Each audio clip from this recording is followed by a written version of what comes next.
गोदावरी नदीला पूर आल्याच्या नंतर खरं तर अनेक गावांचा संपर्क तुटलेला आहे। परभणी तालुक्यातील शाळापूर या गावात आपण या ठिकाणी आहोत आणि जे घरामध्ये पाणी शिरलं त्यांचा रेस्क्यू खरं तर जिल्हा परिषदच्या शाळेमध्ये करण्यात आलेला आहे।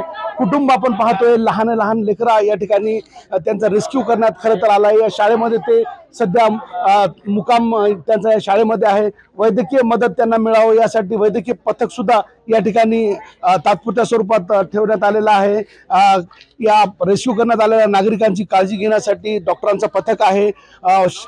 गोळ्या औषध आपण या ठिकाणी पाहतोय, त्यांना एकूणच उपचार घेण्यासाठी या ठिकाणी त्यांचा तात्पुरत्या स्वरूपात करण्यात आलेला आहे। काही ज्या रेस्क्यू करण्यात आलेले जे नागरिक आहेत त्यामध्ये आपण पाहतोय लहान लहान लेकरं सुद्धा आहेत, काही महिला आहेत, आपण त्यांच्यासोबत बातचीत करूया। काही कुठल्या गावाचे? शाळापुरी। घरामध्ये पाणी शिरलंय सर, चिखल झाला, लेकर घेऊन कसं झोपायचं, घरामध्ये बसायचं कसं, पसारा कुठे टेकवायचा। मग इथं फॅसिलिटी इथं रेस्क्यू करण्यात आलंय तुमचं? इथं आम्ही आलं तर आम्हाला काही सोय नाही, खाण्यापिण्याची काही सोय नाही, काही सोय नाही। कोणी आलं नाही? सरकारी अधिकारी कोणीच नाही आलं। मग येऊन नेले नाव, आता मी तिकडे राहते परगावला, 5 वर्ष झालं मला घरी खायला नाही। मी कशी माझी 2 लेकर, मी रंडी मोंडी बाई आहे, मला 2 लेकर लहान लहान आहेत, कोणी चारा देत नाही।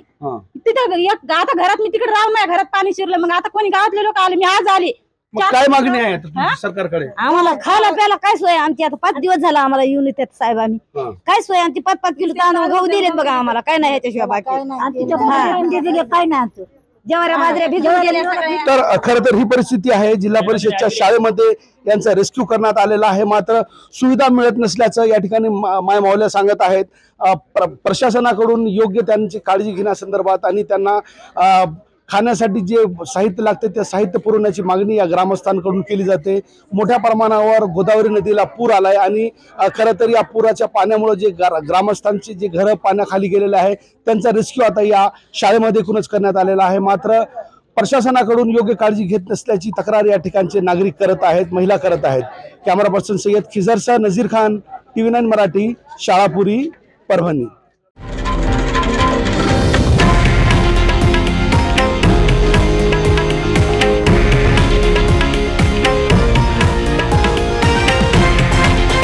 हे आहे देशातील नंबर 1 न्यूज नेटवर्क आणि आपण पाहत आहात TV9 मराठी, एकमेव।